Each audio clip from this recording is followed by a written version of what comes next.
issues that impact businesses of Delta. I'd like to thank each of you for tuning in and submitting questions that will drive the dialogue for this evening. Please note that the Delta Chamber of Commerce serves businesses located throughout the Federal Electoral District of Delta, which includes the City of Delta and Tsawwassen First Nations. These are also the communities represented by our Member of Parliament in the Federal Electoral District of Delta. Tonight, we're using a platform called Slido to submit business-related questions that will be asked of the candidates. Using your mobile device or computer, you can type your question into the system, and it'll be available for our scrutineers to review. You can click on the thumbs up to show your support for a specific question. Questions that were submitted prior to the event are already in Slido. If you haven't done so already, please take a moment to open an internet browser and go to slido.com. That's S-L-I-D-O, slido.com. Type in the event code, which is @Delta Candidates, to get started. All the questions that do not get asked and answered tonight will be forwarded to the candidates after the conclusion of the debate for them to respond directly to you. Thank you. On behalf of the Delta Chamber of Commerce, I'd like to welcome you today for this important practice in our democratic process, where we have a chance to hear from our Delta federal election candidates following the participation criteria set forward by the Leaders' Debates Commissions. Parties with sitting MPs in the House were invited to participate in this event. Please note that while there are many important social issues at the forefront of this election, tonight's forum will focus on business-related issues, specifically as they relate to the Delta business community. I would really like to thank the Fraser Valley Real Estate Board for their sponsorship of this event. I'd like now to invite Girtish Gill, a member of the Government Relations Committee at the Fraser Valley Real Estate Board, to make opening remarks, and then to introduce our candidates. Girtish, welcome. Actually, I'm going to slide behind you.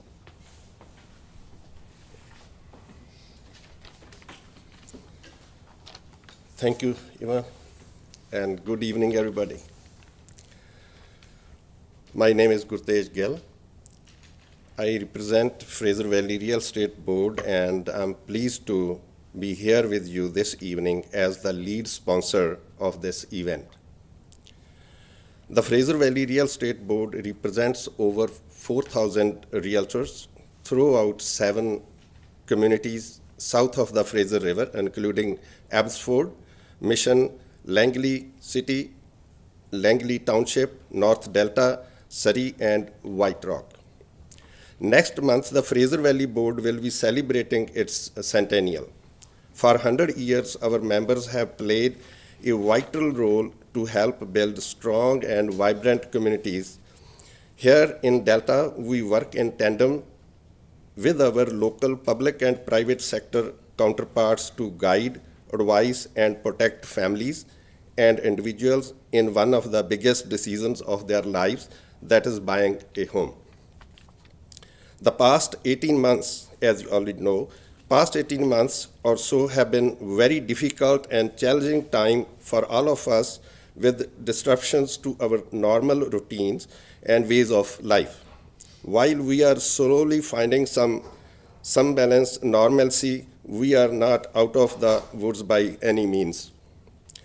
Home buying public has been challenged by a volatile market driven by a series of factors, including a sharp rise in the importance and prominence of home in our daily lives, combined with a severe supply shortage as more and more people look to buy a place or renovate instead of purchasing a new home. This has placed extreme upward pressure on housing prices and, in turn, is threatening to put the dream of home ownership out of reach for thousands of citizens. Housing affordability and supply are among the most critical issues we face across the entire country. In fact, it is one of the rare common platform imperatives that all parties agree on. While we acknowledge that there are no easy fixes, we urge the federal government to find the will and capital to work closely with provincial and municipal counterparts to expedite solutions across the nation before we reach a crisis situation. With thousands of members on the front lines of this issue, connecting buyers and sellers every single day, the Fraser Valley Real Estate Board understands the needs and challenges Canadians face when it comes to a basic right, that is shelter. We are ready, willing, and able, along with our provincial and national counterparts, to collaborate with policymakers and public officials to secure the right for every Canadian. The Fraser Valley Real Estate Board thanks the Delta Chamber of Commerce for the opportunity to dialogue with the candidates on behalf of their constituents, and we will look forward to a fruitful partnership moving forward. Thank you, and now I would like to introduce candidates in the order of the draw. Number 1 is Jerry Smith from Green Party of Canada. Gary Shearer, Conservative Party of Canada, and third, Carla Qualtro, Liberal Party of Canada. Thank you, and now back to the moderate, Yvonne. Thank you. So much. Thank you. Thank you, everyone. Thank you very much, Gertish. We really appreciate your support. The format for tonight's meeting.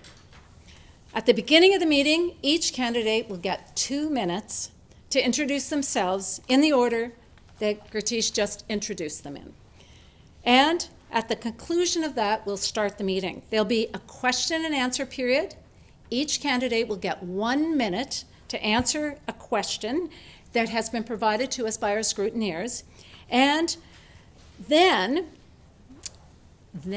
we will go in order. So we'll start first with Jeremy, next Gary, then Carla. Then the next round, it will rotate. Gary will start first, then Carla, and then Jeremy, and so on throughout the process. And so that order will continue throughout the entire selection, but when we come to the final section, when you get to do your conclusion, we will start in reverse order. Now, timing. We have a timer in the corner to keep us on track. The timer will start, and we're going to ask Jill to give us an example while we talk about this, just to make sure every candidate has an option to see this. So when you start speaking, Jill will put the green card up. Everybody can see that? Yep. Then when you get to the halfway point, 30 seconds in the case of questions, she will put the yellow card up. When you get to the minute for your questions, she'll put the red card up, and then you're to stop speaking. And if you have a problem with that, I will help you out. So we really want to keep this on time because we have a lot of great questions that people from the business community have asked, and we really want to get through many, many, many questions. They want to hear from you. So at this time, I would like each of the candidates to begin with their introduction. Jeremy Smith from the Green Party will begin, and Jill will begin timing when you begin speaking. Jeremy. Thank you very much. So my name's Jeremy Smith, and one of the things I learned is as I was collecting signatures, who am I? Nobody knows who I am. So I am a father of 3, happily married for 20 years, and I am a resident of Delta, and I'm also part of a team that brought a business into Delta from a neighboring city, and it's a business that was started from the ground up. This was a completely new avenue for me. I wanted to participate instead of just being an observer. I felt that I have a lot of ideas, good, interesting, different, that this might give me the platform to further on and maybe to participate in the greater good. I enjoy working with people. I understand the power in bringing people together and to complete a common goal. And one of the things that I have always done is I walk the walk. I've never talked the talk. I always walk it. I never make a promise I can't commit to, and I always rely on other people when I don't have the answers myself. So I'm very much looking forward to tonight and looking forward to where this leads me in the future, the next 4 years, potentially. That's all I have to say. Thank you. Thank you, Jeremy. All right, next we'll move on to Gary Shearer with the Conservative Party of Canada. Thank you. Good evening, everyone. As I was introduced, Gary Shearer, your Conservative candidate for Delta. I've lived in Delta on the traditional lands of the Tsawwassen and Musqueam First Nations for almost 40 years. My wife, Colleen, and I have raised our family here, and a majority of my work life and volunteer life has been focused in this community. As a Rotarian, public service is very important to me. I'm running to be your Member of Parliament to continue my record of service to our community. And because I believe bold new ideas are needed to help Delta recover from the impacts of COVID-19. As Executive Director of the Delta Chamber of Commerce, I led a team to help our business community pivot through the challenges of this global pandemic. Today, Canada is dealing with one of the worst health and economic crises in a generation. We need a real plan to address this crisis and to bring Delta out of this global pandemic. We have a growing labor shortage rooted in ineffective government programs and insufficient housing options for Delta workers. We're experiencing a climate crisis that's going to require significant investment in our local dike systems and our secondary channels on the Fraser River. We also need a real plan to deliver transportation solutions to get Delta commuters and goods moving again. It's time for fresh leadership to meet these challenges head on. Now is the time to get to work to rebuild our economy and secure the future of Delta and for all Canadians. And I'm asking for your support to become Delta's next Member of Parliament. Thank you. Thank you, Gary. And our final candidate, Carla Quattro, Liberal Party of Canada. Thanks, Yvonne. Hi, everyone. I'm Carla Quattro. I've been the Member of Parliament for Delta and a federal cabinet minister for the past 6 years. I'm also the mother of 4, a Paralympic swimmer, and a human rights lawyer. From the beginning of the pandemic, our Liberal government's plan has been to keep Canadians safe, support workers and businesses, and take on debt so families wouldn't have to. Here in Delta, thousands of businesses accessed the wage subsidy, the rent subsidy, and the CEBA. Tens of thousands of workers got the CERB, EI, or recovery benefits. Delta families, seniors, persons with disabilities, and nonprofits also got extra support. I heard time and time again that businesses were able to stay afloat and families were able to keep their homes because of this support. And I'm proud of the role that I played in delivering many of these programs. I'm very confident that this plan worked. Because of our vaccine procurement strategy, we got a double dose for every Canadian months earlier than planned. And Canada's vaccination rate is the highest in the G7. Our economy is also healthy. In BC, our job numbers are actually higher than pre-pandemic levels. In fact, we in BC have recovered 101% of the jobs lost during the pandemic. Our approach has been recognized around the world as being excellent, including by the IMF. We have the lowest debt to GDP ratio in the G7 and have maintained our AAA credit rating. I also have confidence in our plan moving forward to finish the fight against COVID, to create jobs and growth, and to ensure that we leave no one behind. Our Liberal platform includes direct support for businesses to grow and additional supports for sectors yet to recover. It includes measures to help businesses find workers and to help workers find jobs. And we are addressing the underlying affordability issues that make it challenging for people to find workers here in Delta or take jobs in Delta by investing in public transit, affordable housing, and $10 a day childcare. I'll leave it there for now, Yvonne, and look forward to the conversation. Thank you very much. All right, now our questions. This is really what our audience is waiting to hear. We're going to start by giving an opening statement on a topic area, and then there will be a series of questions on that topic area. The first one is economic recovery and innovation. The global economy was hit hard by the pandemic. While some sectors in BC weathered the storm, post-pandemic challenges remain, particularly around the increase of costs and administrative burdens associated with tax increases and regulatory complexity. Now I'll read the question twice. Question 1, if elected, what will be the economic priorities for your government to help small businesses recover from the impacts of the pandemic and help them grow in the future? Again, if elected, what will be the economic priorities for your government to help small businesses recover from the impacts of the pandemic and help them grow in the future? Our first person to answer that question is Jeremy. I know plenty of small businesses.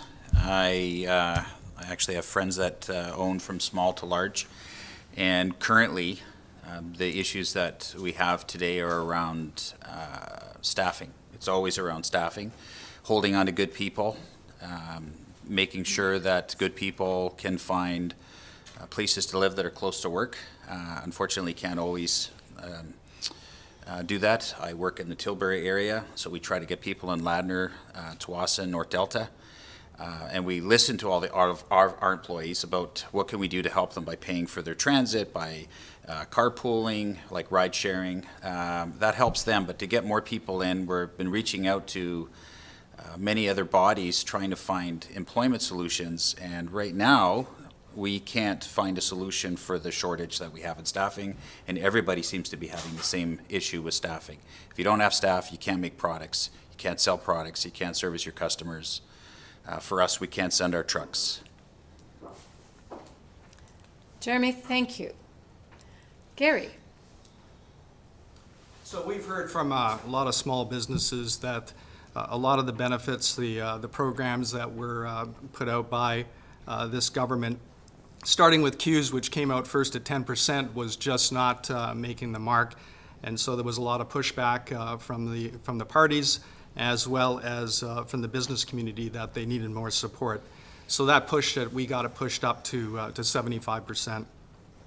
We're hearing that some of the other programs are still not giving small businesses enough runway in order for them to recover, such as the Canadian Emergency Business Account. So we're going to increase that from $60,000 to $200,000 and provide a rebuild program for Main Street, where we'll give 25% tax credits on $100,000 of personal investments in small businesses. We'll help Main Street business in Ladner, Tsawwassen, and North Delta with a GST holiday in December. So that would provide more sales to brick and mortar businesses. And then we're going to introduce the Dine and Discover program that will give 50% off rebate and non-alcoholic foods for restaurants. Thank you. Carla. Thanks, Yvonne. So, we all know how important Delta's small businesses are to our local economy, to job creation, and how they serve our community in so many important ways. And so our plan is to help businesses grow, to help sectors, as I said, yet to recover, to help business find workers, and to help workers find jobs. So for businesses, we're going to provide grants to offset the costs of new technology, zero-interest loans to finance larger technology programs. We're going to expand the Canada Small Business Financing Program, which I've talked to many businesses in Delta and they're very fond of, by increasing the loan amount and loan coverage and borrower eligibility. We're going to work really hard to help sectors that have yet to recover, such as tourism, arts, and culture. Help find workers. I hope we have more conversations about the labor shortages, because I'd really like to dig in on that one, and help deal with the underlying affordability issues that we all seem to be speaking about here, because those are the things that are barriers to accessing the workers that we need in our community. Thank you. Now our next question. What policies would you introduce to make Canada a more tax competitive jurisdiction?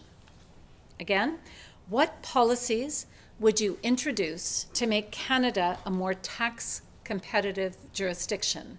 And we'll begin this question with Gary Shearer.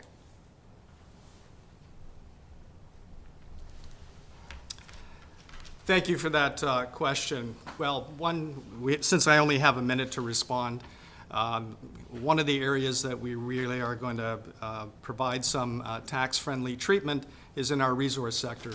The Liberal government have been imposing a very harsh carbon tax on our resource sector and driving a lot of our resource industries out of Canada, as well as a number of industries that use a lot of fossil fuels out of this country.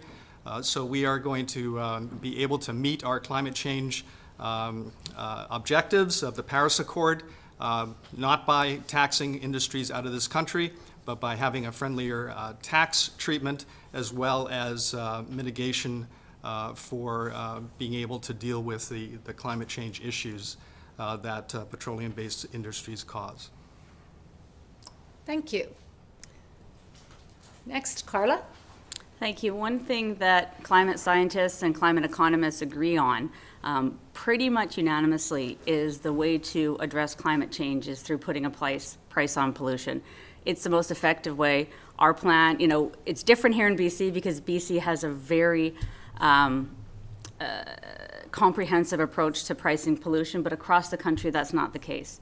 And we are putting money directly back into the hands of Canadians as a result of the price on pollution, so nobody's out of pocket and many, many Canadians get more. We're also looking to make sure everybody pays their fair share and that businesses aren't implicated and carrying too much of the burden, especially small businesses, in terms of their tax obligations, that larger businesses such as banks can pay more because they've been very successful in this COVID time, and we think that that's the fair thing to do. Thank you. And for Jeremy? Yes. So when I look at this on being competitive, I would think that companies that are showing that they're working towards green initiatives, reducing carbon, promoting green lifestyles, if it's like through mass transit or helping out with paying for residents close to work, that those companies should be credited like a refund or tax credit towards their company so that way they can promote that. I know that when we had a similar program, that grew from a small company and then filtered down through 60 people, and then that ended up being adopted by other businesses as well. I think we have to encourage companies to invest locally, small, one at a time, and give them the break that the businesses deserve. Thank you, Jeremy. Our next question. Would you support a thorough review of Canada's taxation structure with the goal of making it easier to understand and more efficient? I'll read that one more time. Would you support a thorough review of Canada's taxation structure with the goal of making it easier to understand and more efficient? And Carla, you're on first. Thank you. Short answer, yes. It's why we're investing significant resources into the Canada Revenue Agency to make sure that we are strategically and kind of risk-based looking at the violations of the tax code and not overburdening individuals and businesses who are compliant and in fact have historical significant positive records of within our tax structure. So short answer, yes. I mean, I'm always for making systems better. It's kind of my thing. Jeremy? Complexity creates problems. So I speak for myself. Anything to do with engineering, the worst person to get to write anything is an engineer. You can never understand it. I think that it would be great to review the tax structure, the way it's written, the way it's understood, and write it in a way that the average Canadian can understand it. That way, companies that have great resources can actually not be able to find loopholes that would aid them. It needs to aid the people that need this the most, and it shouldn't aid the wealthy. Thank you. Gary? So again, short answer, yes. The tax structure, particularly for our small business sector in Canada, is really debilitating for a lot of businesses. First of all, the complexities of having to deal with the tax returns for small business and the CRA rules for different taxation methods. We have to take a hard look at our CRA and our taxation policies, particularly for the small business area. We got to make it easier and less red tape for our small businesses to be able to operate and have a much friendlier tax regime for the small business sector. Great, thank you. All right, next question. Do you support balanced budgets? And if so, what measures will your party take to ensure Canada achieves them?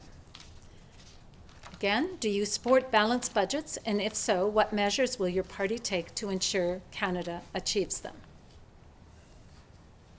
All right. Gary. Oh, no, just a minute. Am I 2, 3, 4? Jeremy, Jeremy, thank you. I just want more time. Jeremy, you're It's probably first. the worst time in my lifetime to talk about balancing budgets with with what's happened to our economy. I wouldn't be, this is one of the things that I told myself, is I would never make a promise that I definitely couldn't say I could commit to. I think that we have to review the books before we can say what changes would be able to be made in order to balance the budget. I think this is very complicated and would require everybody working together to find a common solution. This is not a simple fix. It's very complicated, and there's a lot of people that are counting on their future being affordable, so it has to be done right without knee-jerk reactions. Thanks, Jeremy. All right, Gary? Yes, we, the Conservative Party, absolutely believe in balanced budgets. We are the only party that has a plan to deal with our budget deficits, that the $424 million a day that's being added to our deficits. We need to deal with that. We need to have a plan in order to reduce our debt over time. Our budget plan on our recovery plan shows and demonstrates how we're going to do that. It's been validated by the Parliamentary Budget Office that our budget will achieve those objectives. In 5 years, we'll reduce our deficits to about $24 billion, and that we'll be on a trajectory to balance the budget in 10 years. Thank you. Carla? So thanks, Yvonne. Super important question. So going into the pandemic, we were in a really strong fiscal position, and we knew we had the fiscal bandwidth to be there for Canadians. And so we took very strong, decisive actions to ensure we could get workers and businesses the support they needed, so that on the other side of this, we were economically positioned to come roaring back. We actually believe very strongly that the greatest danger to our economy would have been not doing enough, would have been to allow for the potential of the economic scarring that we just haven't seen. So like our 2021 budget, our Liberal platform emphasizes growth and prosperity. So we believe the best way to pay our debts down is through growth. And I've actually heard Aaron O'Toole say that recently too, so I thought that was quite interesting. But the investments we make in things like childcare, with the return on investment to our economy, are really significant. We are in such a strong fiscal position, and we have a very solid debt management plan that's regarded internationally as prudent. Witness our AAA credit rating, witness our incredible job recovery, and we'll talk more. Thank you. I just want to have a moment with our at-home viewers that are using Slido. We really appreciate all the great questions that you're sending, but please look through the questions. We're getting a lot of duplicate questions, and you're probably better off just to give the thumbs up on a question that's almost the same as the one you have, and we probably won't get to any of those duplicates, even if you say them in just slightly a different way. So take a look at that. Great, though, to see everyone, and we appreciate your participation, so keep the questions coming. Now, the last question on this economic recovery and innovation section. What investments would you make to encourage and support innovation in BC? What investments would you make to encourage and support innovation in BC? And Gary, you're up first on this one.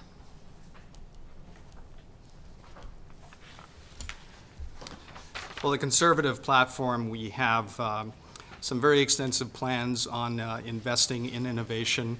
One of the things that we're really concerned about with the Conservatives are very concerned about is our technology leaving this country. We need to protect our intellectual property and make sure that any investment in our country and in our technology firms stays within Canada. We have concerns about companies like Huawei coming into Canada and getting footholds within our infrastructure, internet infrastructure, and we need to make sure that we protect Canadian intellectual property through innovative investments in the companies to allow companies to stay here in Canada with their intellectual property. Thank you. Carla? Thanks, Yvonne. One thing I forgot to mention in the last question was that Canada has the lowest debt to GDP ratio in the G7, which I don't know why I didn't say that because it's a super important fact. Listen, I think the Liberal Party is very committed to boosting our world-leading Canadian innovation and research. There is so much talent here in Canada, and we need to nurture that talent, bring that talent to the market, and keep that research and innovation here in Canada. So we're looking at creating what we're calling the Canada Advanced Research Projects Agency. We're going to be having more research chairs and funding universities and colleges to commercial research to actually bring their research to commercialize it. We're going to research, of course, mRNA, which has become such an important conversation in this country, do a pan-Canadian artificial research strategy, a national quantum strategy, and a phonetics research and fabrication center. These are all cutting-edge industries and will yield incredible results for our country as we invest in these innovative areas.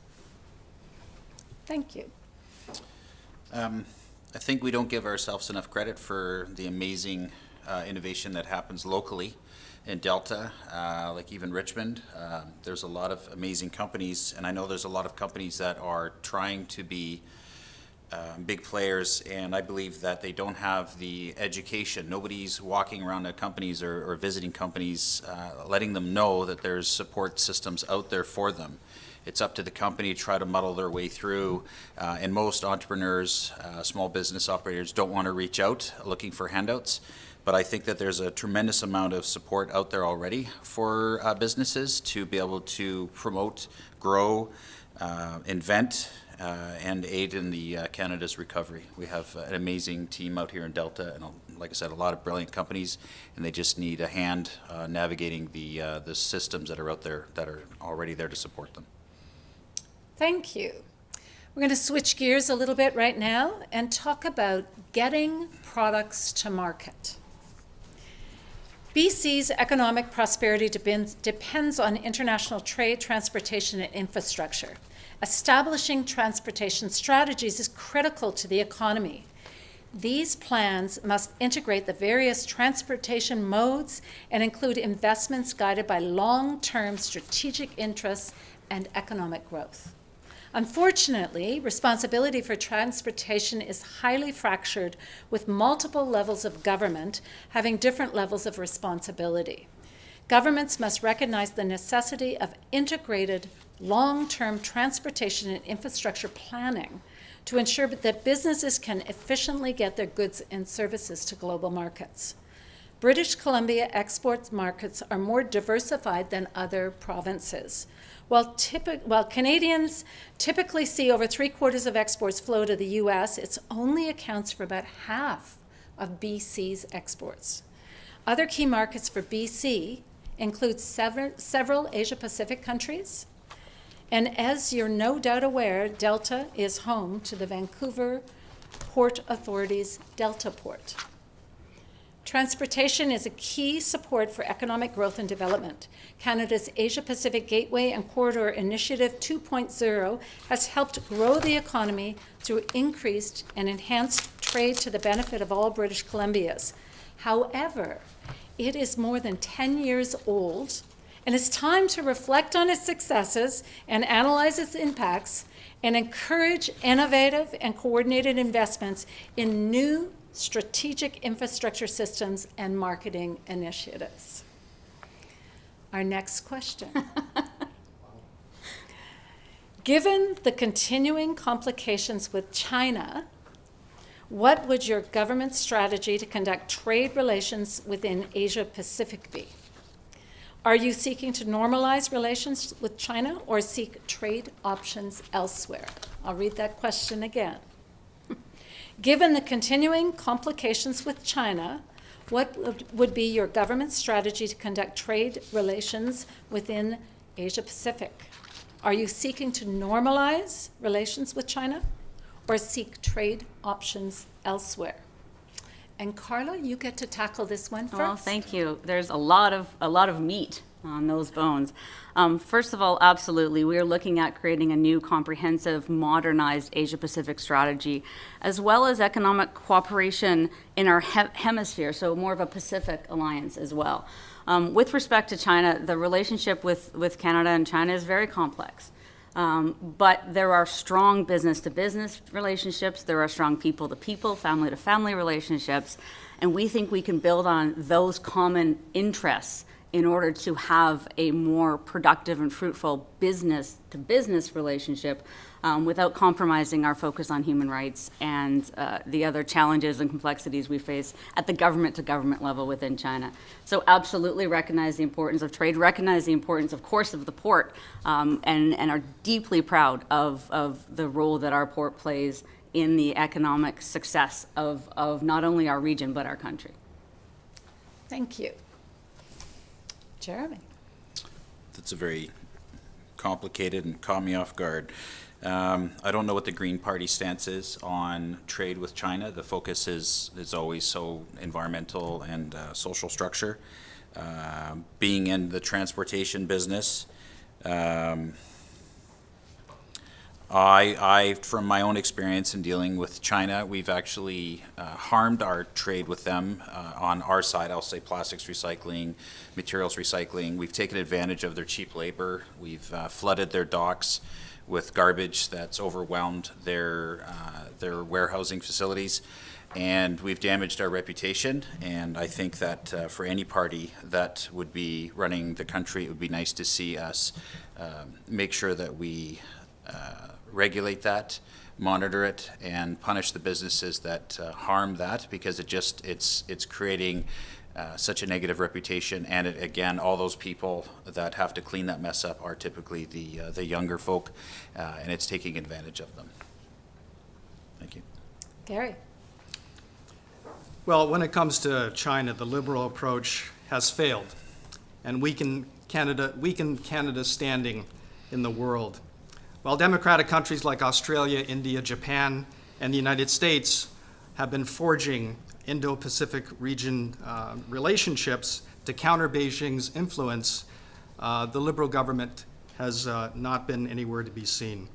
Under the leadership of Erin O'Toole, a Conservative government will stand up to the threat of the Chinese Communist Party and will, with like-minded countries across the Indo-Pacific region, enhance our security in trade and other ties. Thank you. Our next question in this category. What is your plan to address Biden's administration Buy America policy? Again, what is your plan to address the Biden administration's Buy American policy? Jeremy. Counter it with the Buy Canadian policy. I think we have to do a lot more work to promote more manufacturing in Canada. And that's, again, supporting Canadian businesses. But we need to bring manufacturing back. I have no problem with buying Buy America. I think it's pretty cool that they're very proud of the products that they make. I have no issue with the trade that we have between us and Canada. I know there's some issues, but for all my dealings, I have no issue with that. I would just like to start seeing Made in Canada and start seeing the pride for products that are made in Canada, so they can see those labels for once. Thank you, Joe. Gary? Well, I think one example that the Conservatives are going to be implementing is lower cell phone costs and internet costs for Canadians. And the way we're going to do that is working with our U.S. partners and companies to allow them to come and compete in Canada, but only if our companies in Canada can also compete in the U.S. So if we broaden the scope of the markets for our cell phone and internet providers, we believe we can bring the cost down substantially and have a good working relationship with our U.S. counterparts. Carla? Well, thank you. You know, we have some amazing free trade agreements with regions across the world. In fact, Canadian business, because of these agreements, have access to, I believe, over 70% of the world's markets. Canadian businesses get some significant advantages from this. But as a result, of course, we have relationships like that with the U.S. where there's back and forth. One of the things that I've been so interested in over the past 6 years is the interdependencies of our economies and our supply chains, and how it's almost indistinguishable the way goods flow back and forth over the U.S.-Canada border, and the way that goods get produced. Goods themselves go back and forth over the border. I think the way to address the Biden administration is to keep up the strong relationship we have built to make sure that the CUSMA, the U.S. Free Trade Agreement, is enforced. And both of our countries will benefit from the free flow of goods and services across our borders. They're our largest trading partner. We've got a strong relationship with them, and we're not their target for Buy America. Thank you. Our next, Jeremy, did you get it? No, it's good. Sorry. Our next question. If elected, would your government commit to Canada reviewing and enhancing the Asia-Pacific Gateway and Corridor Initiative? Repeat that. If elected, would your government commit to Canada reviewing and enhancing the Asia-Pacific Gateway and Corridor Initiative? And Gary, you're up first on that one.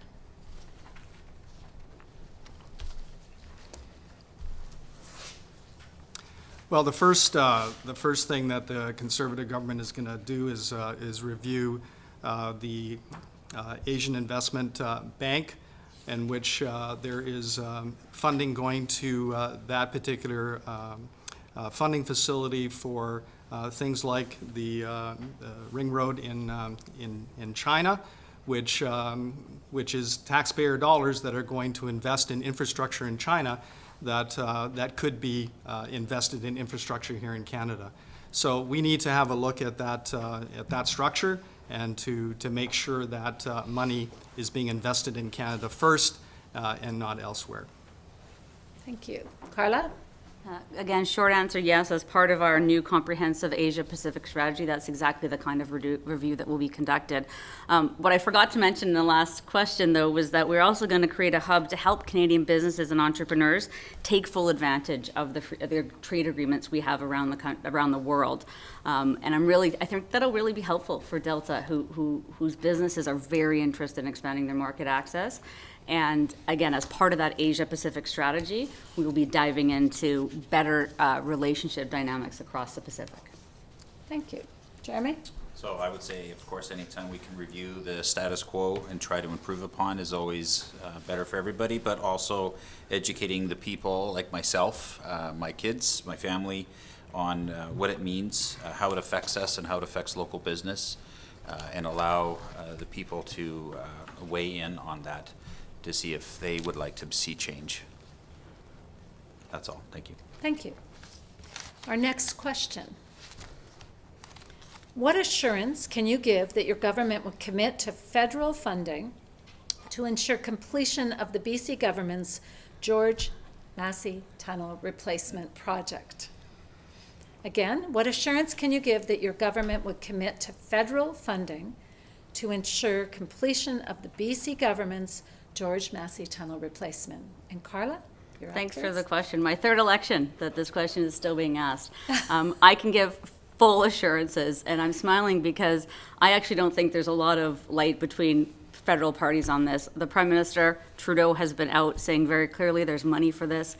Now that the province of BC has come out with a plan, we're very keen to get going on this. We know the importance of this as a transportation trade corridor for commuters, for families, for businesses. There's really an opportunity for us, and we will be investing. A Liberal government will be funding this project. This 100% guarantees. I literally spoke to Prime Minister Trudeau about this morning, and he gave me his assurance, as he's given British Columbians, that we will be there as a full partner in this. And you've heard the province of BC say that. We're working with them. They're now going ahead. We're happy to partner in this. Thank you. Jeremy? I'd say regardless of who's running the country, this has to be done. The people have waited long enough. It's cost companies a tremendous amount of money. So I would like Mr. Trudeau to hand over his check today if possible, so it can be deposited in the bank so we don't have to be fighting the next person for the money.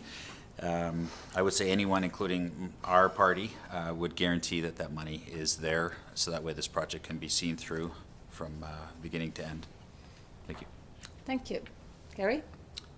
Well, I seem to recall in the 2019 campaign, when I was on the other side of the podium, that Carla had committed to, within the first 100 days of being in office, to secure the funding for the tunnel, or for the George Massey Crossing at that time, because it wasn't announced, and that never happened.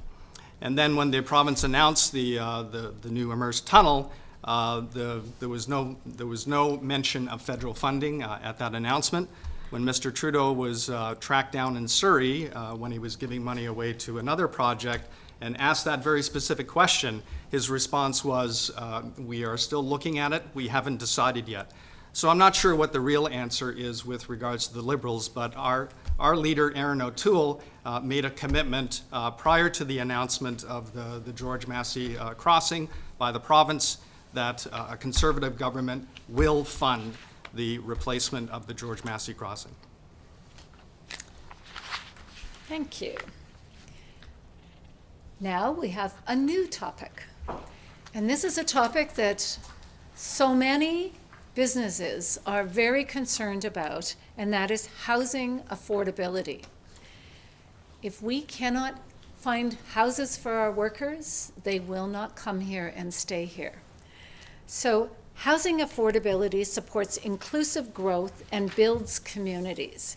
In many parts of Canada, rental housing is in desperately short supply, and Delta is one of them. While affordable housing solutions generally fall on the shoulders of provincial and municipal and regional government bodies, the federal government also has a role to play in this issue. The first question: if elected, would your government increase tax incentives, such as remove the GST on rentals, to encourage construction of very much needed rental housing? Jeremy, you're up first on this question. I'm going to read it one more time. Okay. Would your government increase tax incentives, remove GST on rentals, to encourage construction of much needed rental housing? I will say what I would push for. We had a good talk today about this. Would be the idea of an interest-free loan for anyone that's wanting to suite their basement to promote building more suites. Also working at cutting the red tape, so that way people that want to suite their garage or basements wouldn't be held up by the complexities of the bureaucracy. Also, I would say that we'd have to look at how neighborhoods are currently being redeveloped and making a policy where X amount of housing now has to go towards row homes, townhomes, urban densification.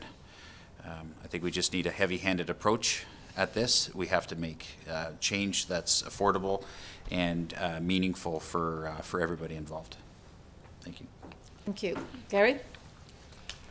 Well, the Conservatives have a lot of plans with regards to housing, but I think the first thing that we have to do is we have to stop the foreign investment that is coming in and purchasing all of our residential properties and blocking Canadians from being able to buy homes. for the money laundering that has been happening extensively in this country, and this government has not done anything about it. That is exasperating the high price of homes. So we have to control the escalation of housing prices by focusing on those areas, but then we do have an extensive plan to build 1 million homes, to work with municipalities and all levels of government to knock down the red tape and the bylaws that are preventing us from infilling and providing density in the appropriate areas within our communities. Thank you. Carla? Wow, this is one of my favorite topics of this election because we are in so desperate need here in Delta for improved housing options to meet the diversity of housing needs that we have in our community that are currently unmet. So maybe to frame it, Yvonne, I would say that we are going to really try and tackle the spectrum of needs that are out there, whether it's homelessness, building temporary and emergency housing, building more homes and rental units, and repairing our existing housing supply. We're going to tackle the challenges that families face by putting in place a multi-generational tax credit. So if you want to build onto your home so that your children can live with you or your parents can live with you, you'll have some support. We're going to make it easier to buy new homes, so home ownership becomes a possibility again. And we're going to, there's just so much more. I don't know what to say in a minute. I don't know how much more time I have. But I mean, the clear message is that we have a multi-billion-dollar plan to build 1.4 million homes, including rental units, to help municipalities reduce the red tape around developer permitting, and to create options for families moving forward so that they can save for their first home and they can actually get into the housing market. Thank you. And our next question. Would your government increase the capital cost allowance to incentivize investment in long-term purpose-built rental housing across Canada and here in British Columbia and here in Delta? Again, would your government increase the capital cost allowance to incentivize investment in long-term purpose-built rental housing across Canada and in BC? Gary, you're up first. Well, before I answer that question, I just have to point out that the Liberal government have had the last 6 years to deal with affordable housing in this country.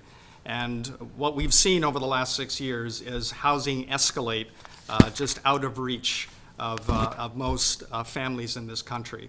So I'm not sure what was happening in the last 6 years and what's being promised going forward. But as far as rental housing, we have a plan to make sure that any foreign investors that come into this country, that the only way that they're going to be able to invest is investing in rental stock in order that we can increase the rental stock for our communities and make sure that there's good rentals available and provide foreigners the ability to invest in our country, but only in the areas that are going to benefit homeowners and families that are looking for places to live. Carla? Well, I'll start by respectfully disagreeing with my colleague. After 10 years of complete inaction around housing by the Harper Conservatives, we got in Canada into the business of housing for the first time, probably in the history of our country. $40 billion in a housing, national housing strategy that created hundreds of thousands of rental units, millions of homes, that got families into homes and dealt with a lot of precarious housing situations. A lot more to do. That's why we're doubling down on our housing promises in this platform, a $4 billion housing accelerator fund to build more houses, a $2.9 billion fund to invest in more affordable housing. There's a lot of work that has been done in housing over the past 6 years, and I look forward to what we're going to do working with Delta, because Delta has a phenomenal housing plan that I think we are going to be able to partner with them, as we've done in the past. And I think of the investments we've made locally in co-ops, refurbishing, repairing co-ops, game-changing for Deltans, particularly in North Delta, and look forward to the housing relationships we can build moving forward. Thank you. I'll start by saying it terrifies me when I keep hearing billions of dollars being thrown at projects that are everybody's money that we're spending on these. There's lots of opportunities to incentivize developers. The taxpayers don't have to pay for that. My kids shouldn't have to pay for that. And at the time when we're dealing with the COVID crisis, that we still don't know how long it's going to go on for, I would refrain from constantly throwing billions of dollars at things. But I would think that obviously anything that we can do that would promote rental housing, densified rental housing, would be a top priority. Absolutely. Thank you. Now we have a question from our sponsor, the Fraser Valley Real Estate Board. The Canada-British Columbia Expert Panel on the Future of Housing Supply and Affordability released their final report in June of 2021.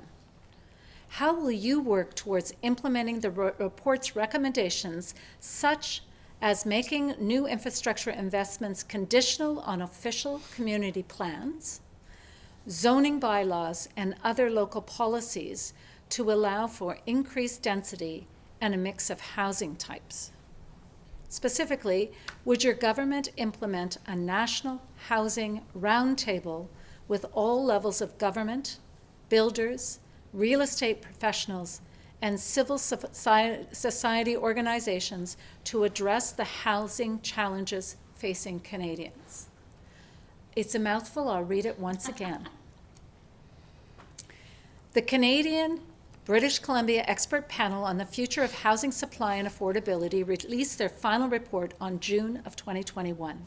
How will you work towards implementing the report's recommendations, such as making new infrastructure investments conditional on official community plans, zoning bylaws, and other local policies to allow for increased density and a mix of housing types?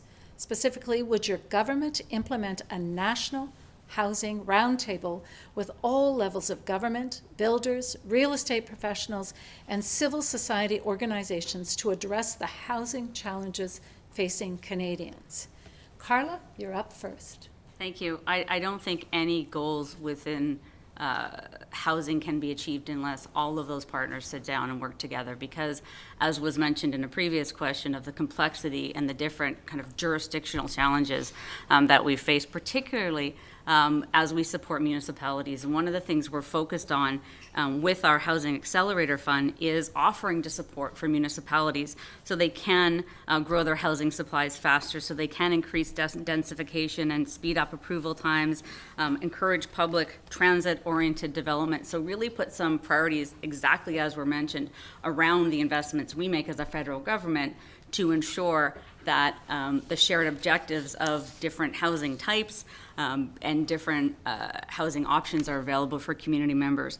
The other thing we're looking at is helping municipalities develop the capacity to do e-permitting and streamline their planning processes. So absolutely looking at local plans, local bylaws, and helping municipalities really streamline their own processes, but absolutely working with all the partners implicated. And I love the idea of a roundtable. Thank you. Jeremy? I agree. The idea of the round table, I think most people would hear that and think that this is something that's going to last years.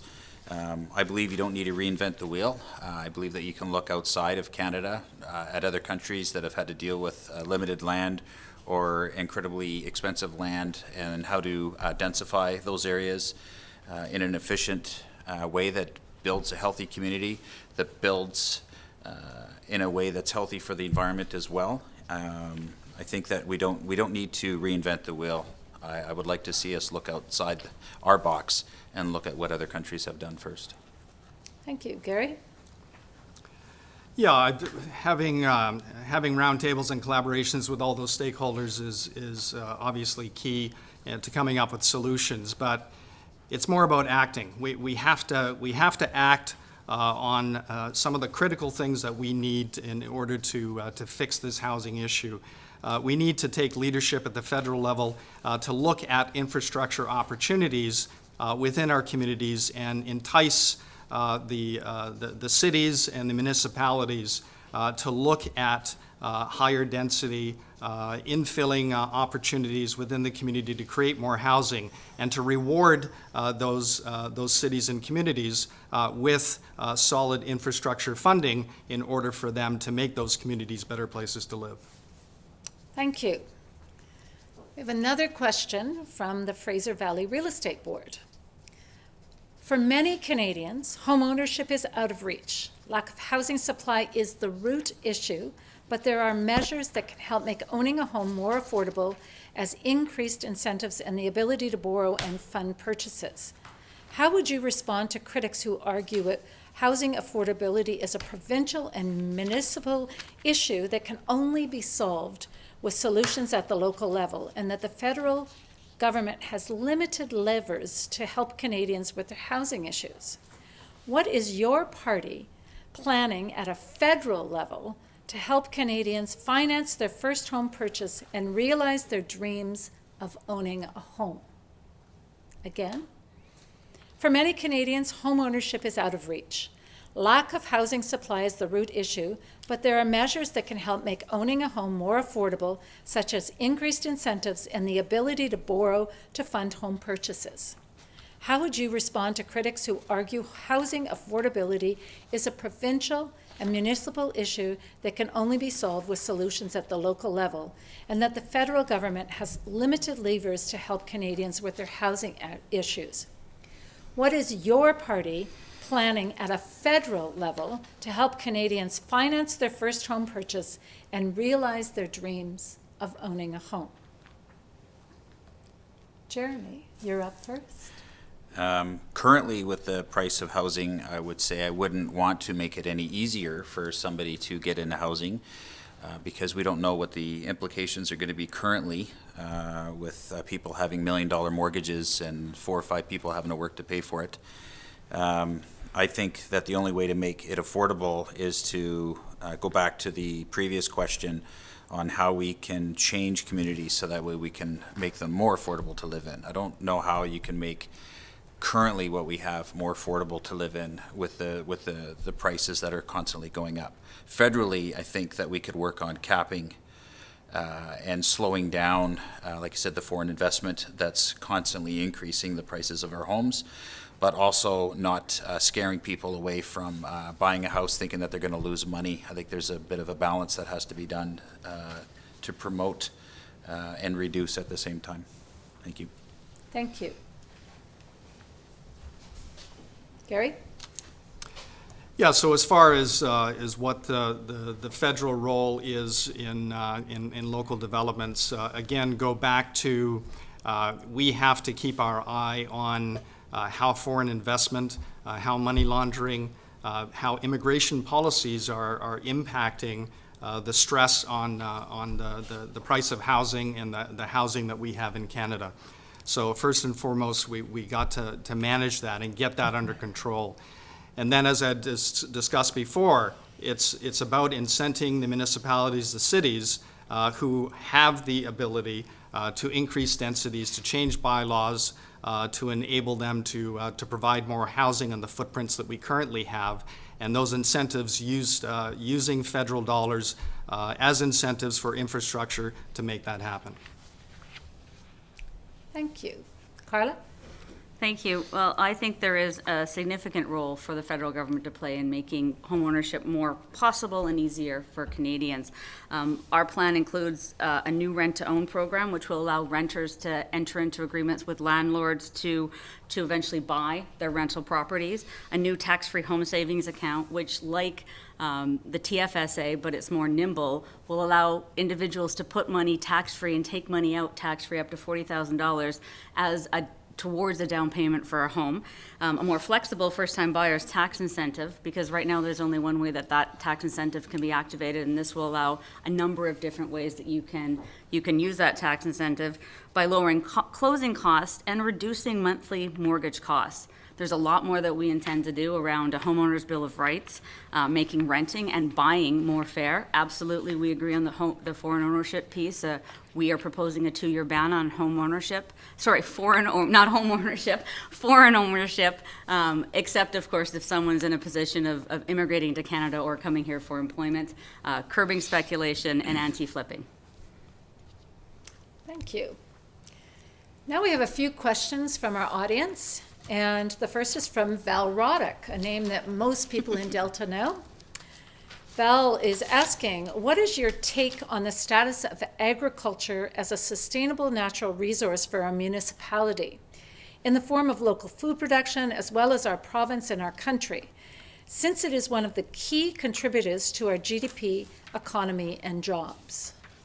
Again, what is your take on the status of agriculture as a sustainable natural resource for a municipality in the form of local food production as well as our province and our country, since it is one of the key contributors to our GDP, economy, and jobs? Gary, you're up first.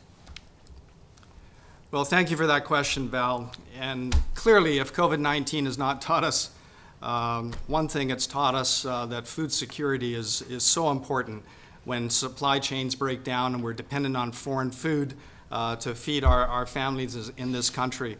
So our rich farmlands and our rich heritage of farming in Delta is very important to our food security and our future here in Delta. And one of the things that we have to look at with our farming community is to make sure that they have the infrastructure to support them in their farming needs. As an example, the South Fraser Perimeter Road was built with some mitigation commitments from the federal government to provide irrigation in different parts of the Delta farmland. And West Island is still waiting for those irrigation upgrades. So we need to get the federal government to carry on with their commitments in order to provide the irrigation that we need on West Island as a result of putting in the South Fraser Perimeter Road. Thank you. Carla? Well, I completely agree that agriculture, farmers have played such a significant role through the past year and a half, but throughout history of Canada. We know the importance of our food security. We know that we need to support farmers. Farms find the labor that they need, which is why we're looking to work with an agriculture-specific labor strategy to determine the best way to address labor shortages on farms, whether that's through temporary foreign workers or Canadian workers. That's, the experts are the farmers, and those are the people we'll listen to. We also have to really update our business risk management agriculture program. So we don't actually help workers as much as the federal government probably could in order to secure them against the risks associated with environmental practices, floods, drought. And I think, while we have begun that work, and I would say particularly in the prairies, that work is well advanced, there's an opportunity for BC to really show leadership and take advantage of an updated business risk management agricultural program in this country. Thank you. Jeremy? I grew up in farming, and I'm surrounded with farming. And I think the one thing that I've seen is a lot of farms are not able to be passed down multi-generational. The people are moving because of, they just see it as hard work. I think we got to get the youth interested again in farming and what it means to contribute to society.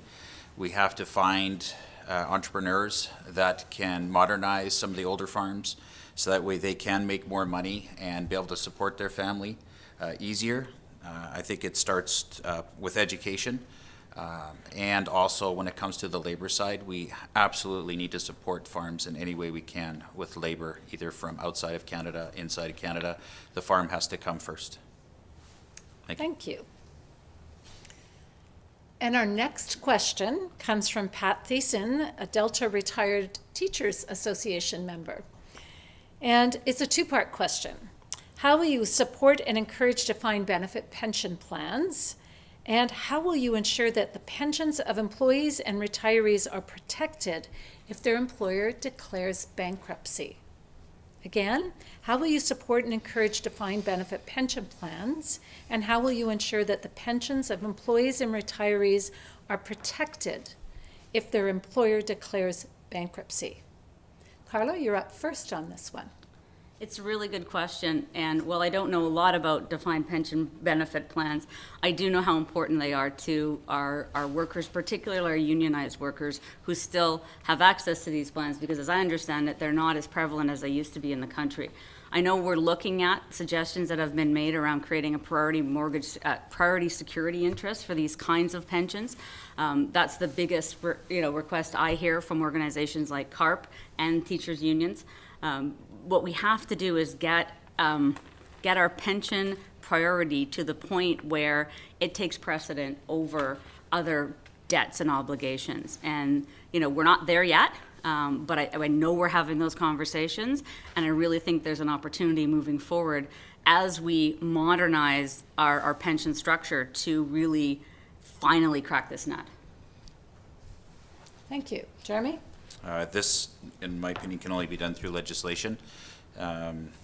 I think that a lot of companies I've seen have refinanced their own business through bankruptcies off the backs of their pension programs, which have been horrific. I know that anytime a company says, we have a profit sharing plan, this is great, it'll be with you. Many of us don't believe in that anymore because we've seen or heard or know somebody that has been affected. And I think that there has to be legislation that protects this money, shelters it, and prevents a company from using it as a way to fund bankruptcies or to fund other ventures or just to lose the money. It's got to be protected. Thank you. Gary? Before I answer that, just to go back to that last question with regards to farming, and Carla had mentioned temporary farm workers. I've heard from a number of farmers in Delta that during COVID-19, they've been having great difficulties getting their temporary farm workers into Delta and have had no assistance from the Liberals and from the local MP office in order to resolve those issues. And so we need to make sure that happens in the future. With regards to pension plans, the Conservatives will put in policies that will not allow companies in restructuring to touch the pension plans that are there in place for their workers. That it's the workers' pension plans will be protected under a Conservative government. Thank you. Carla? Oh, I already you answered you already answered that one. Let's go on to the next question then. This question is from Roger Emsley. With its environmental assessment indicating significant adverse and cumulative effects if built, what is your position on the Roberts Bank Terminal 2 project? Again, with its environmental assessment indicating significant adverse and cumulative effects if built, what is your position on the Roberts Bank Terminal 2 project? Jeremy? I think we have to show leadership in listening to science and experts. I think that when we look at what's happening with the COVID deniers, and we criticize them for not listening to the science, and then here we are with projects that are constantly in front of us, where we hear that the science says it's bad, it's harmful, it's dangerous, it shouldn't go ahead, and many times we ignore that, we push through it because of the financial gains that we're seeking at the cost of the environment. We have to show that we believe in science. We have to show that we believe in the experts and listen to what they say and act on what they say. Thank you. Gary? When I was the executive director of the Delta Chamber, I advocated for port expansion at Delta Port. This is an important piece of infrastructure that we have in Canada as a port city.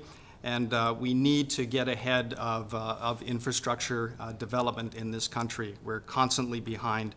But with respect to how we expand the port's capabilities, that should be left up to the experts who can determine the best solution that meets our community needs and all the stakeholders in Delta.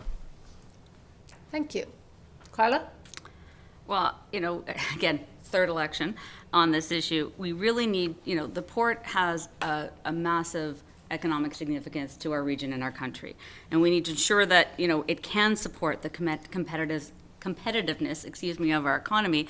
But at the same time, it has to ensure that our environment is protected. And the 2020 Environmental Review Panel concluded that this would have significant, RBT2 would have significant adverse cumulative impacts on fish and fish habitat and crab and south resident killer whales and wetlands and barn owls. And, in August of last year, the Minister of Environment wrote to the port and asked the port how the port proposed to mitigate these significant impacts, and there's been no response yet.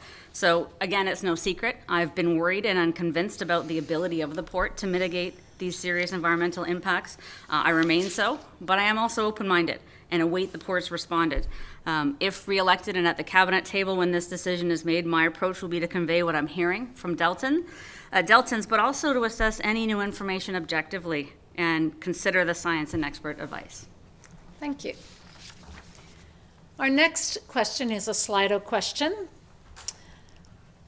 Now, here's a thought for everyone. If you are elected and your party wins a majority and forms government, would you be willing to adopt policies of other parties that are widely seen as good?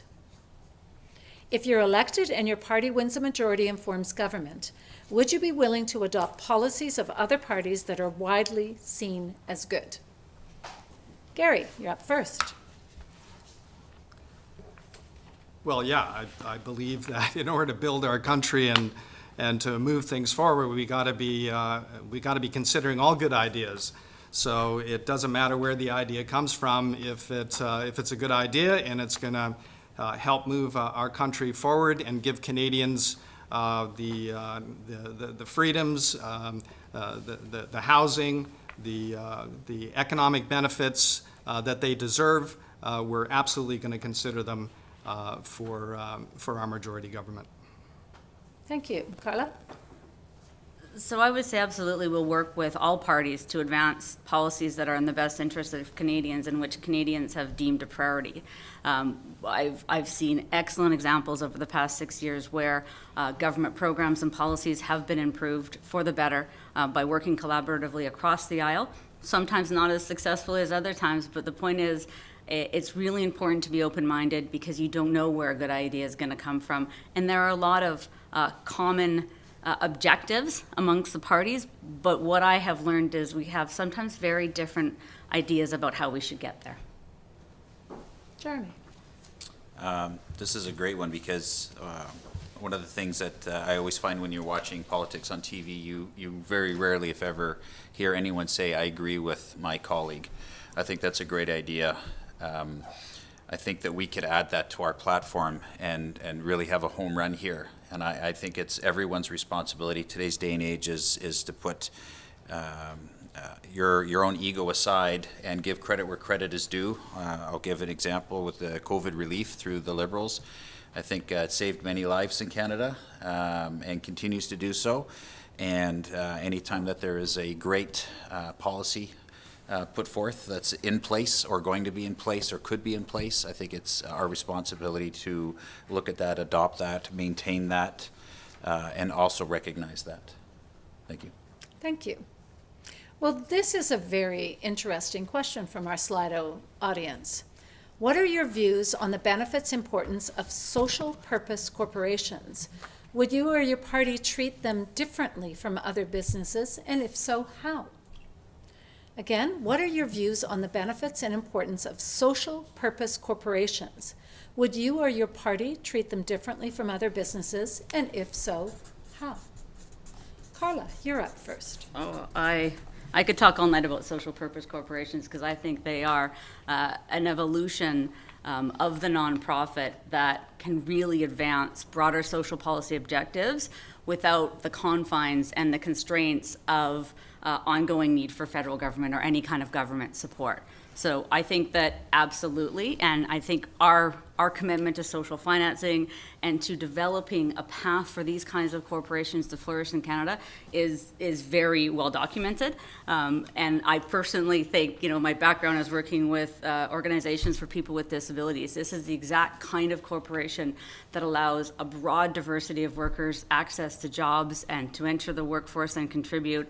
I'm super excited about this kind of structure, so I think absolutely. I don't know who asked the question, but if anybody wants to talk to me about this after the debate, I'm there for you because I think this is really cutting edge social policy that is economically super sound.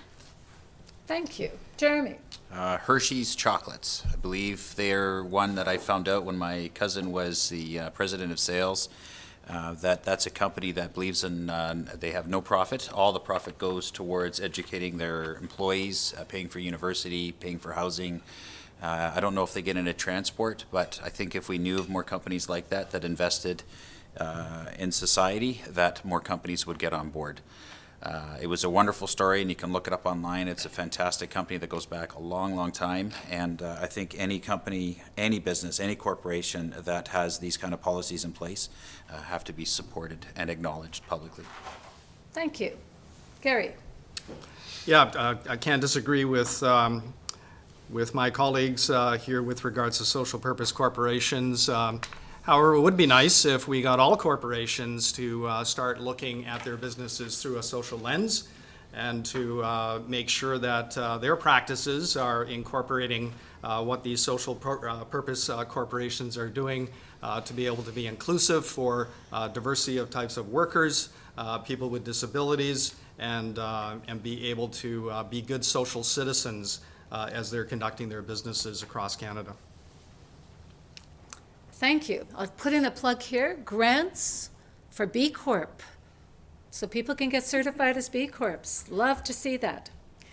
Now we have 2 more questions.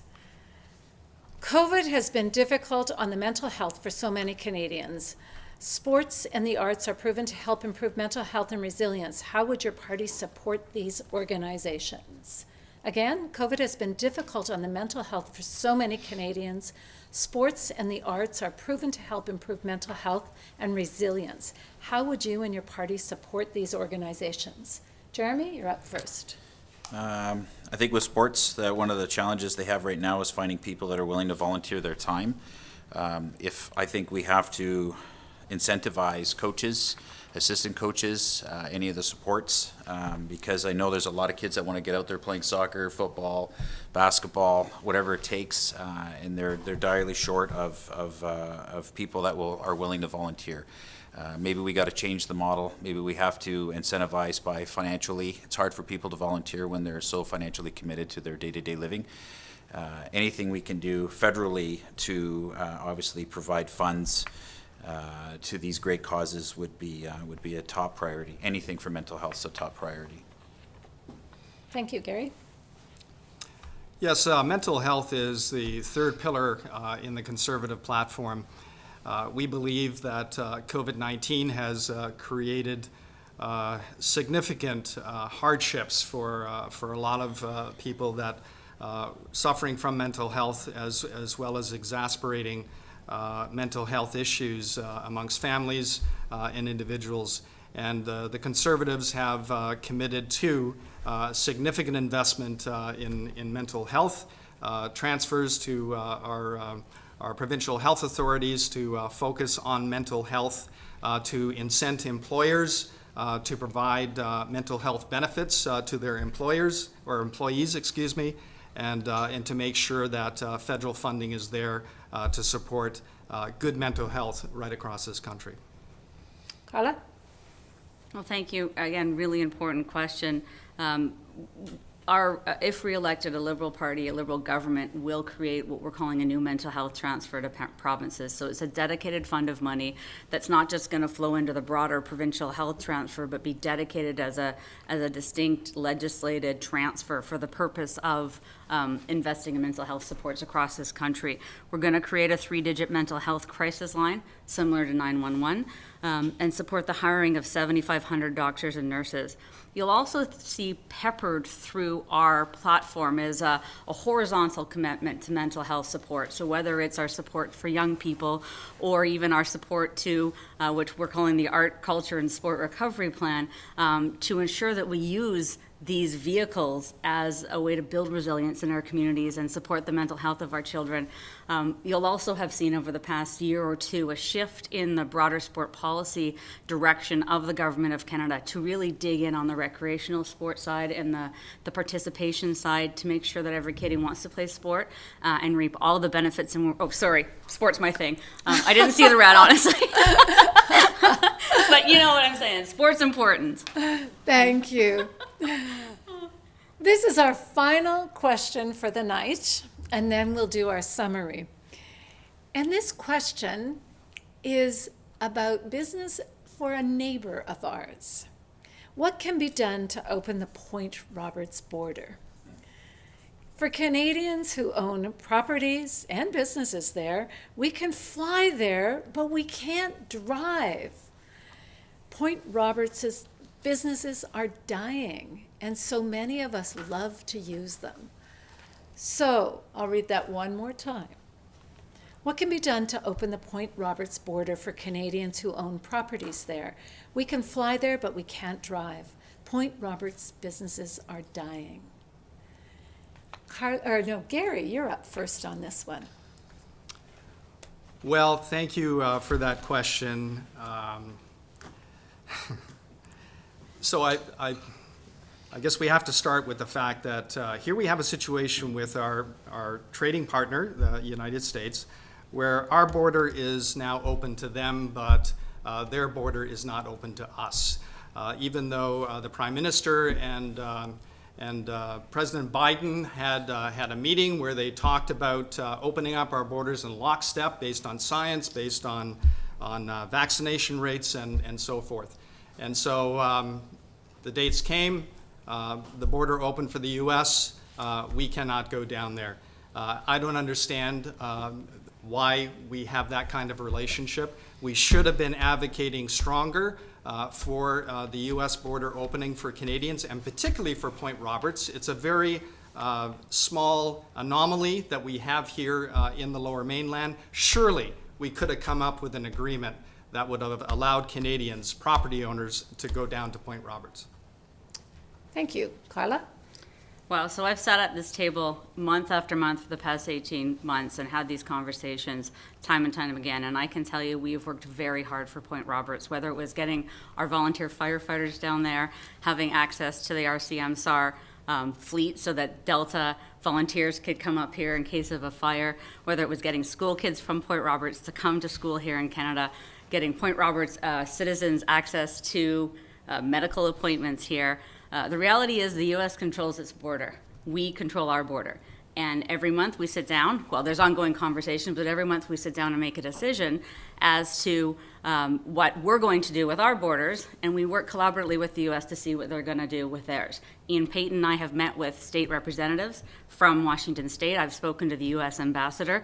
The province of BC has been very hesitant, but happily we were able to get an exemption to allow Point Roberts citizens to come here ahead of schedule and without the vaccination requirements initially. Now they're in place. The point is the U.S. is an independent country who controls its own borders, and they're going to decide when land borders can be accessed by Canadian citizens. Thank you. Jeremy? I think it's very unfortunate Point Roberts is in a position similar to, I think, of Hyder in Haines, Alaska, and there's another small American area, I believe it's in Saskatchewan, that is isolated because of their location. And I do agree that this is their country, this is their borders, and we cannot impose our will on them. But I do believe that we'll be able to look back on this and create laws or create something will change that would prevent the loss of business, the loss of relationships, or the damage to relationships, and the hardship that it's caused in any future event that would see the borders closed like this. This is the first time in North America's history that the border's been closed, and a lot of lessons have been learned, and I am sure that this was a very low priority for the top government officials, but it's a big priority for us local, that these are our friends and neighbors and family. Thank you. Thank you. And thank you to everyone that submitted questions. A lot of amazing questions tonight, and thank you to the candidates for your responses. At this time, I'd like to invite each candidate to give their closing statement in reverse order of the original draw, and to remind you that you have 2 minutes to speak. And we will be starting with Carla Quattro from the Canadian Liberal Party. Thanks, Yvonne, and thank you to the Chamber for hosting this event and to everyone for their thoughtful and important questions. If I'm reelected, I will continue to work on the issues that matter most to you. My promise to you is I'll continue to work hard, listen, and be your champion in Ottawa. As you've seen here tonight, federal political parties have vastly different visions for our country moving forward. So I'm going to close with a contrast point that I think is really important and relevant to the Delta business community, and that's childcare. The Conservatives have said that they'll rip up the childcare deal with BC, meaning no new spaces, no new teachers, and no reduction in childcare fees. Our universal childcare system will save Delta families $938 per month per child. This is an economic imperative and game changer, and it goes away with a Conservative government. And finally, let me be crystal clear on two issues that are important to Delta, and I actually believe the Conservatives are providing this information about. First, a re-elected Liberal government will not put a capital gains tax on the sale of a principal residence. I've heard many people during this campaign express concerns that the equity they'll get from the sale of a home that they've owned for decades will be taxed because they heard it from Conservative door knockers. This is completely false. This is not true. Well, we're not going to do this. There's not a plan to do this. We understand the importance of home equity and want Canadians to enjoy the fruits of their labor.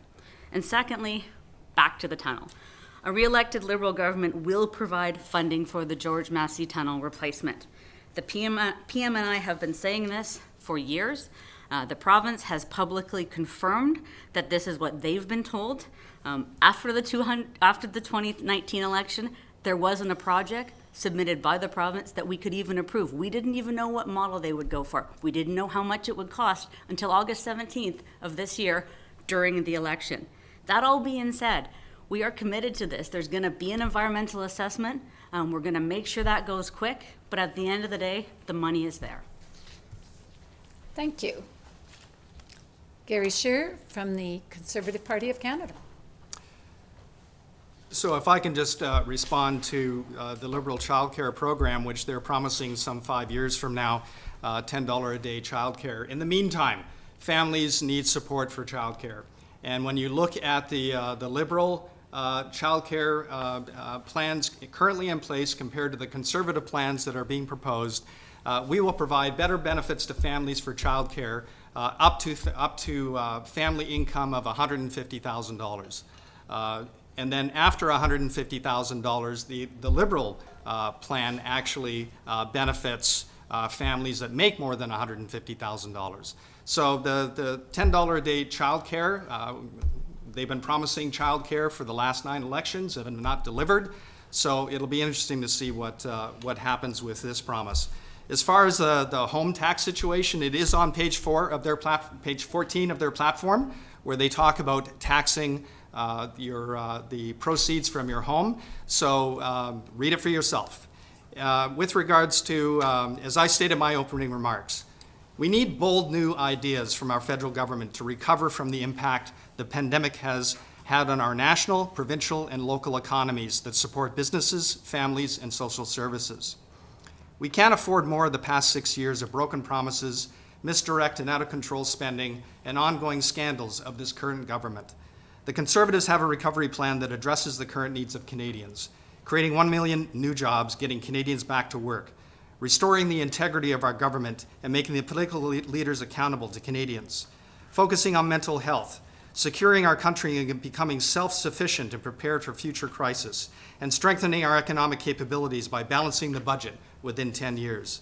This is a plan we presented to Canadians on day 2 of this election campaign, and we're ready to implement it.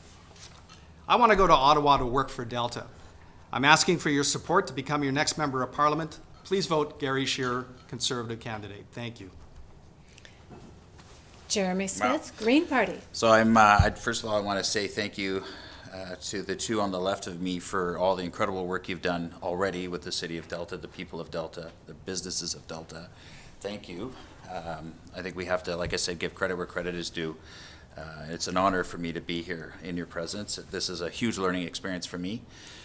So I don't have anything I've written like this. I said when I got into looking at what party to get into for politics, I chose something that made me feel a little uncomfortable, like I was stepping outside of my comfort zone. And I think the Green Party represents change, represents aggressive change, and represents the change that's necessary for the future.